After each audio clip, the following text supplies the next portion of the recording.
বন্ধুরা কেমন আছো? আজ রবিবার, আশা করি তোমরা খুব ভালো আছো।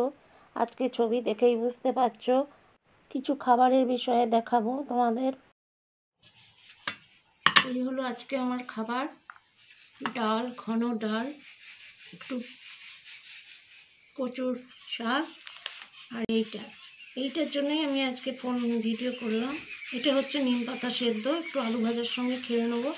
সবার আগে অল্প একটু আলু ভাজা দিয়ে মেখে এই নিম পাতাটা আগে খেয়ে নেব। এটা আমি সেদ্ধ করি, বেশিরভাগই সেদ্ধ করে আলু ভাজার সঙ্গে বা আলু সেদ্ধর সঙ্গে খাই। এটা আগে খেয়ে নিলে খুব ভালো, তারপরে একে একে খাবো। এই হচ্ছে আমার আজকে খাবার। মাছটা করিনি, টাইম পেলাম না।